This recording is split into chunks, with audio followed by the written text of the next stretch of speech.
Salut tout le monde, bienvenue dans Zero to Hero. Ça me fait plaisir de vous retrouver aujourd'hui dans cette nouvelle vidéo. Aujourd'hui, on va parler donc du meilleur outil qui permet de créer des SaaS, des web applications et des plateformes, etc. Selon moi, c'est un outil dont je parle souvent, dont je mets vraiment beaucoup en avant. Et pour de bonnes raisons, tu vas pouvoir voir ça directement dans cette vidéo. Tu vas voir que mes arguments sont relativement solides, comparés surtout à des concurrents à lui comme Bolt, que j'ai pu comparer. Alors attention, Bolt a quand même des avantages, hein, c'est pas nul en fait, hein, c'est vraiment un produit très, très bien aussi, hein. Mais selon moi, si tu veux faire un SaaS et que tu ne sais pas coder, que tu ne sais pas développer, que tu es pas un développeur, Lovable est bien meilleur que les autres. Après, si tu es un développeur, c'est pas moi qui vais t'apprendre. Tu as des trucs comme Cursor, Windsurf, Visual Code, Klein et compagnie. Donc, ça, c'est des trucs beaucoup plus poussés. Mais c'est pas le sujet de cette vidéo et elle t'est pas destinée réellement.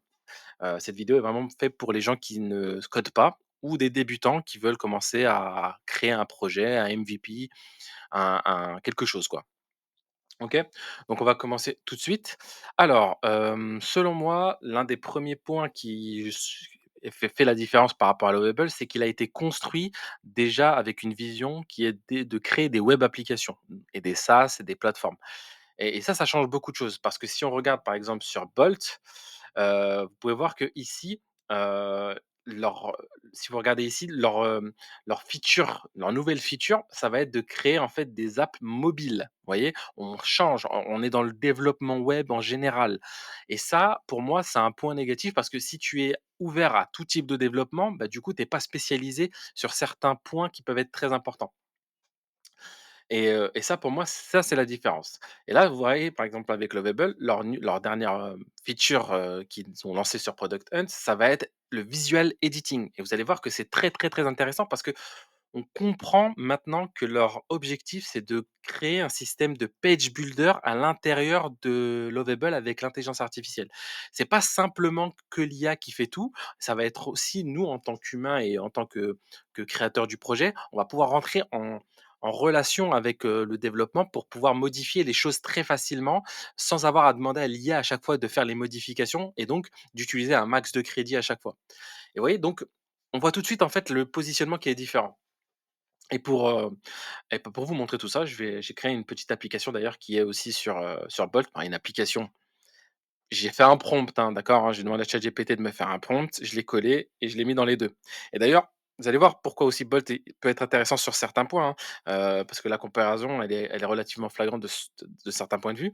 Mais en tout cas, on va commencer directement d'abord par Lovable. Alors, le petit truc que je vous disais, donc Edit, vous voyez, c'est un petit bouton qui est là. Vous voyez? C'est un petit bouton. Donc on peut par exemple directement appuyer sur Edit et choisir un élément sur la page qu'on va pouvoir modifier. Vous voyez? Donc par exemple, ici on a tableau de bord et ben, on va pouvoir lui proposer par exemple, pour les freelances, par exemple. Hop, ouh là, je sais plus écrire. Voilà, je mets save. Bon, on peut faire quoi? On peut choisir un peu la taille peut-être? Allez, on va le passer à 5.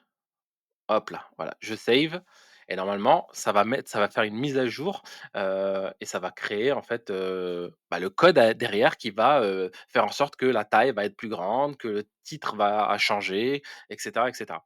Vous voyez? Donc c'est des éléments qui normalement à la base, on aurait dû le faire via l'IA, donc dépenser des crédits et je pense que selon moi, ils vont vraiment essayer de créer cet écosystème entre le le page builder et l'IA qui fait le travail aussi au niveau back-end et qui fait des trucs un peu plus complexes au niveau front-end.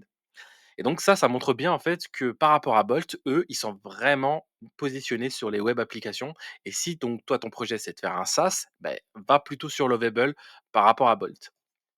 OK? Ensuite, qu'est-ce que je voulais vous échanger par rapport au fait est qu'ils sont assez novateurs? Il y a un élément qui est très intéressant qui s'appelle ici donc, Figma, donc si tu connais, tant mieux, si tu connais pas, c'est pas très grave, je vais t'expliquer. Figma, c'est une plateforme SaaS, freemium, gratuit et payant, qui permet justement à des enfin pas des développeurs, on va dire plutôt des designers, des gens qui sont un peu dans le web et cetera, de créer des maquettes qui vont servir derrière pour créer des sites. et donc ces maquettes-là, on peut les transformer en code si on a les versions payantes et cetera, et donc si ce qui fait que, bah, faut rajouter un abonnement et cetera. Avec Lovable et un outil qui s'appelle Builder.io qui est là, donc en fait, il faut créer les comptes, il faut connecter Builder.io avec Figma, et ce qui se passe, c'est que Lovable, eux, ils ont créé une petite option, donc tu vas pouvoir voir là, import, qui va te permettre ici, tu vois, de pouvoir, utiliser Builder.io comme bridge vers Figma pour intégrer la page, qu'il y a sur Figma. Notamment là, j'en ai pris une déjà au pif, hein, mais il y a des marketplaces, il y a plein de trucs où tu peux récupérer des pages et les intégrer sur Figma. Il y a même d'ailleurs une marketplace dans Figma où tu peux télécharger gratuitement ce genre d'outils, enfin ce genre de page et cetera, et donc derrière, ce qui va être intéressant, c'est de pouvoir, bah, tout simplement l'upload directement sur Lovable. Alors, petit disclaimer, ce que je veux dire, c'est que ça marche pas, c'est pas parfait, hein. Des fois ça merde, une fois sur 2 ça bug, et des fois même quand ça marche relativement bien, des fois ça déconne un peu sur les designs, c'est pas tout à fait parfait. Mais ce qui est intéressant, c'est que dans le futur, plus ils vont avancer, plus ça va ils vont l'améliorer et plus ça va devenir ultra précis, quoi. D'accord? Donc, pour l'utiliser, c'est très simple. On clique là, par exemple, sur Home. Donc ici, on choisit la Home, donc c'est la page qui est là. Ça sélectionne en fait toute la page. C'est pour ça que je clique sur Home.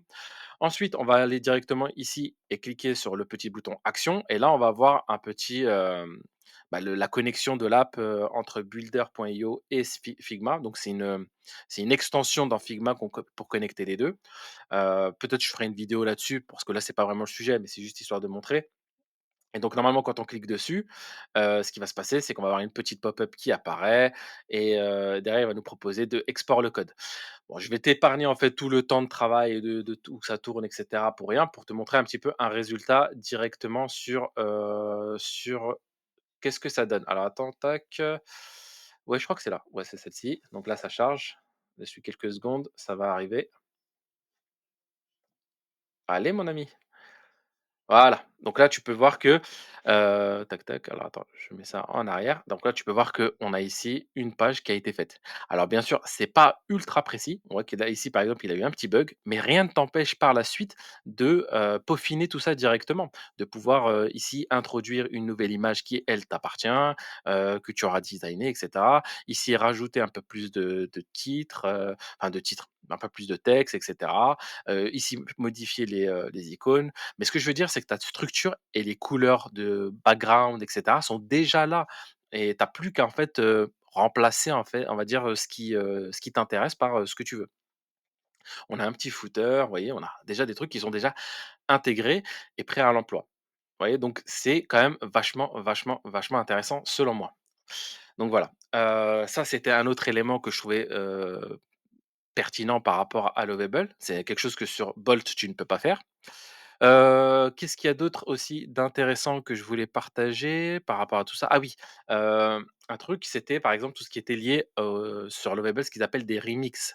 Le remix, ça va être typiquement par exemple, donc dans cette, application que j'ai mis, enfin que j'ai créée pour l'occasion, on va pouvoir ici créer au-dessus un projet remix. Ça veut dire qu'en fait, il va copier-coller ce projet-là sur un autre projet, sous-projet, on va dire, qui va en fait, ça va le dupliquer.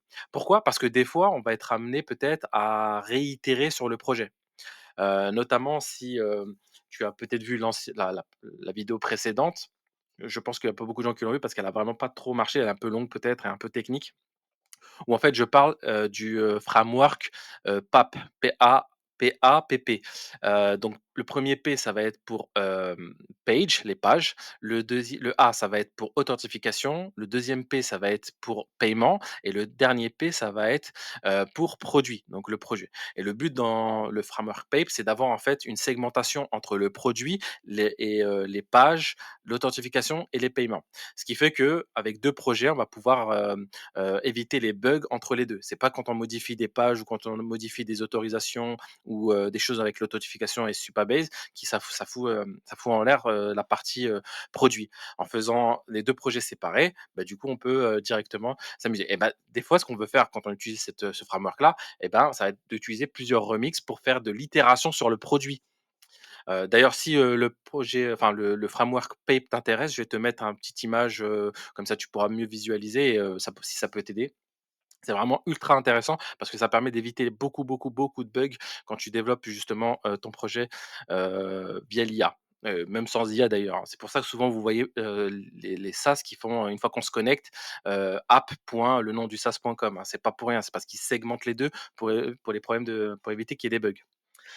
OK, donc là, le projet remix, c'est vraiment aussi donc très intéressant pour dupliquer les produits. Comme ça, on peut faire des réitérations, ajouter des features sans que ça foute en l'air forcément, ton projet directement.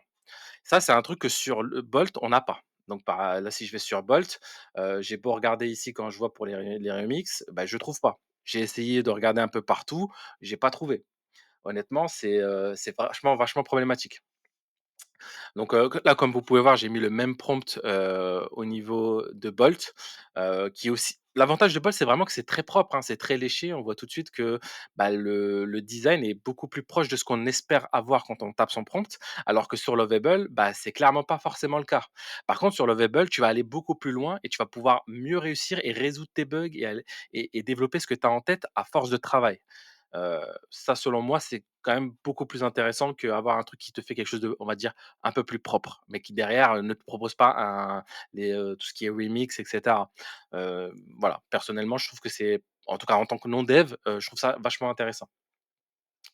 Ensuite, de quoi je voulais parler? Donc là, j'ai parlé des remix. Ah oui, truc intéressant aussi, c'est qu'on a l'intégration avec, GitHub.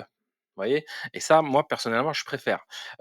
Pourquoi? Parce qu'à partir de GitHub, ça fait comme une base, qui va sauvegarder tes fichiers et après tu peux les déployer où tu veux et cetera. Tu peux synchroniser Lovable et GitHub pour envoyer des mises à jour dessus, qui elle-même va envoyer des mises à jour vers ta plateforme. Moi, notamment sur le SaaS que j'ai fait, c'est, une mise à jour qui va sur Netlify. Mais après, si tu utilises un autre comme Vercel, bah, tant mieux. Si tu utilises autre chose, peut-être comme, AWS, bah, tu envoies là-bas. Et donc, ça fait un intermédiaire qui fait que tu es assez libre et que le code est quand même gardé dans une base, bah, GitHub, hein, qui est quand même, très reconnue et safe et qui marche relativement bien d'ailleurs. Autre avantage aussi, c'est que GitHub, bah, derrière, tu vas pouvoir, donner des autorisations à certains éléments, certaines choses, à des prestataires peut-être pour travailler sur ton SaaS dans le futur, ce genre de choses. Donc, voilà, il y a des choses qui peuvent être aussi très, très intéressants, à prendre en compte par rapport à GitHub et ça, c'est un argument de poids selon moi. Là où Bolt, eux, vont avoir un truc un peu différent, c'est qu'ils vont aller directement envoyer sur Netlify. Vous voyez? Donc là, j'ai cliqué sans c'est vrai, directement, il m'a pas demandé pourquoi et cetera, alors que sur, Lovable, il demande toujours l'autorisation un peu avant de faire des gros moves comme ça. Alors que là, il est parti directement pour, déployer, bon, bah, bref, c'est pas très grave. Mais bon, vous voyez? Donc là, il va les déployer directement sur, Netlify. Donc là, ça, c'est plutôt pratique dans le sens où si tu es sûr d'aller sur Netlify, ce qui est donc en gros, un hébergeur d'applications, on va dire ça comme ça, hein, pour les projets assez statiques, très basiques. Donc c'est un très, très bon hébergeur.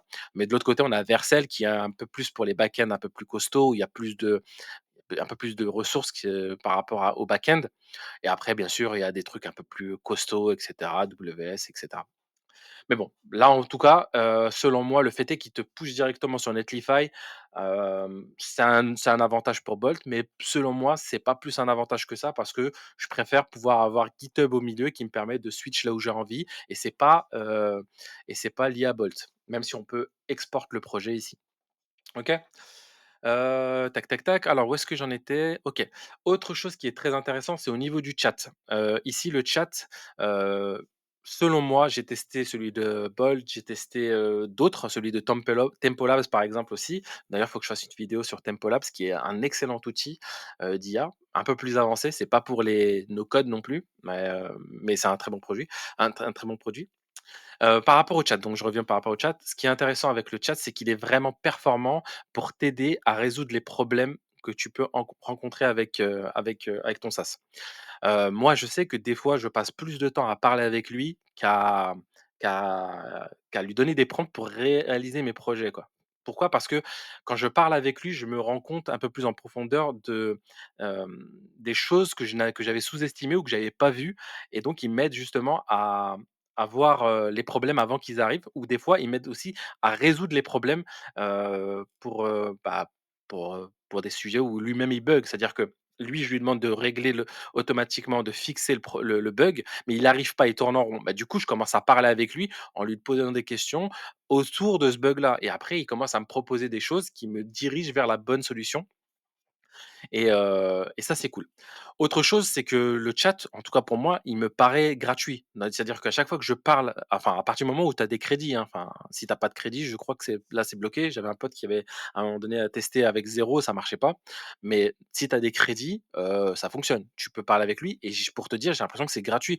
En tout cas, moi perso, j'ai pas, souvenir d'avoir parlé avec lui pendant quasiment, je vais pas dire plusieurs heures, mais on va dire, ouais, 2 heures et qu'il m'ait pris des crédits à la fin. C'est-à-dire que mon taux de crédit n'a absolument pas bougé et ça, c'est très, très, très, très cool. C'est que vraiment j'ai ce sentiment, en fait, d'avoir un assistant en plus de Lovable qui crée les projets pour moi. Donc vraiment, c'est très, très important, par rapport à moi. Alors que sur Bolt et ben, en fait, quand tu chattes avec, il te bouffe du crédit. Il cherche pas à comprendre, chaque, fois que tu fais entrer, il te bouffe du crédit, il en a rien à faire et donc ça c'est, selon moi, un atout de poids, quand tu es pas développeur et d'ailleurs, notamment, là, tu peux voir qu'on peut aller sur chat only et ça permet justement de pas avoir à qu'il crée des choses parce que des fois, quand on peut parler aussi avec lui, bah, des fois, sur du chat, il va prendre, il va aller, créer, en fait, lui-même, bah, un élément alors qu'en fait tu parlais juste avec lui. Donc ce petit truc là de pouvoir, chat only, c'est vraiment très, très agréable. OK, qu'est-ce que je voulais dire également? Ensuite, ah oui, par rapport aux backups, les backups donc c'est quand on fait une erreur ou qu'on donne un mauvais prompt ou qu'il fait de la merde et qu'il supprime des trucs ou que ça part en cacahuète et ben, on peut aller sur History et puis on va lui demander, bah, de faire un backup. Vous voyez? Donc là, je lui dis: «Reviens en arrière» et puis là, on va pouvoir push, directement pour bah, éliminer en fait le code, défaillant ou les problèmes ou la merde qui a été faite. Donc ça, c'est plutôt cool. Donc après, il suffit de cliquer sur Restore et voilà.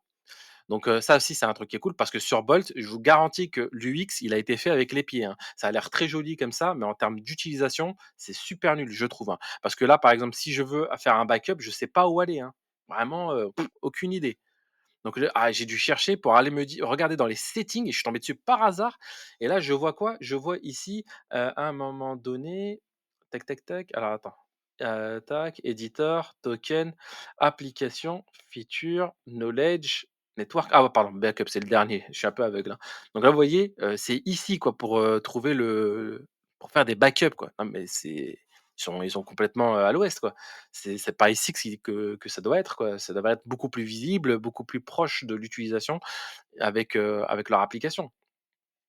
Autre élément, petit truc qui est dans les, knowledge, voilà. Ici, on peut lui donner, par exemple, des commandes, enfin des commandes, des prompts qui vont rentrer avec le prompt, mécanique d'arrière-plan qui fait fonctionner, leur outil. Et ben là aussi, ça s'est planqué, alors que sur, sur Lovable, bah, alors attendez, c'est où? C'est ouais, dans paramètres et là, on descend et vous voyez ici, on a directement non, c'est pas ça, c'est GitHub. Ça, c'est où? Tac, tac, voilà, manage knowledge. Manage knowledge, voilà, et on l'a directement ici. Donc je trouve que c'est beaucoup plus en termes d'interface utilisateur, Lovable est au-dessus, mais largement, quoi. OK. Ensuite, autre, avantage que je trouve par rapport à Lovable, c'est qu'il est très, très rapide comparé à Bolt. Bolt, il est lent, mais lent, mais lent, il est trop lent. C'est trop, trop, trop abusé pour qui développe le code, c'est trop lent selon moi. Lovable est beaucoup plus rapide, et ça, c'est agréable parce que, c'est du temps de gagner, quoi. Ensuite, j'avais marqué quoi? Meilleure ergonomie. Donc là, oui, effectivement, l'ergonomie est bien meilleure, depuis ce que je vous montre depuis tout à l'heure. Et un autre élément qui me paraissait aussi intéressant, c'était par rapport à la marketplace, voilà. Donc si on revient sur le dashboard, on va pouvoir voir que ici en bas, on a des petits onglets. Donc on a des trucs en feature et cetera, des templates et cetera. Mais on a aussi les derniers, on va dire, OK? Et ben là, on va pouvoir, tomber sur, des petits SaaS, des petites plateformes qui sont en train de se développer, où des mecs ont des très, très, très, très bonnes idées et c'est plutôt cool. Donc là, par exemple, moi, je vous en ai pris un qui est, par rapport à la crypto, je sais pas quoi, il est tombé dessus et alors attendez, hop, je clique dessus et donc voilà, bon, vous voyez, c'est en pakistanais ou je sais pas quelle langue. Ouh là, ça bug. Qu'est-ce qui se passe? Alors attendez, tac tac, est-ce qu'il l'a enlevé ou pas? Bon, bah, c'est pas grave, on va regarder un des derniers. Donc je reviens un peu en arrière parce que celui-ci ne vaut plus le coup. Boum. Tac tac, il est où? Il était par là, non, il était là. Voilà. Bah, par exemple celui-ci, je sais pas ce que ça va donner. Encore une fois, c'est du live, hein, moi je m'amuse pas à faire du montage, je filme, je parle, je coupe et je balance. Là, par exemple, vous voyez un truc de film, bon ouais, ils font c'est illégal, ne faites pas ça les gars, mais en gros voilà, il s'est, amusé à créer, un site de streaming, voilà, je sais pas comment il a fait, mais en tout cas là pour l'instant, c'est online. Et ce qui est intéressant, c'est qu'on va pouvoir remixer le projet en cliquant directement sur remix et on va l'importer pour nous et on va pouvoir le modifier. Ne le faites pas, encore une fois, c'est un comment dire? C'est pirate, donc c'est pas bon, hein, c'est pas un truc qu'il faut faire, hein. Donc je suis pas là pour vous montrer, mais ce qui est intéressant, c'est le process et ce qu'ils font. Donc là, j'ai cliqué dessus parce que je trouvais qu'il était a agréable et intéressant, mais en soi, vous voyez que là, bah, c'est dispo. Et là, vous voyez, il a donné du code et cetera et vous pouvez aller récupérer les codes, les idées et cetera de ce qui a été fait, dans l'outil ou remixer directement le projet en cliquant sur remix. OK? Donc voilà pour cette vidéo. Je pense qu'on a fait un peu le tour. J'espère, vous avoir, convaincu, vous avoir démontré pourquoi Lovable était bien meilleur que Bolt pour la création de SaaS et de web applications, j'espère que ça va vous plaire.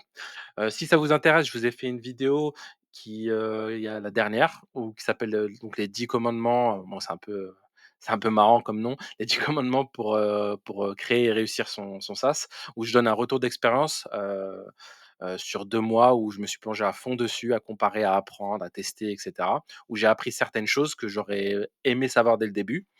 J'espère que ça va vous plaire, j'espère que ça va vous aider en tout cas et donc voilà. Moi je vous dis à la prochaine vidéo. Ciao, ciao.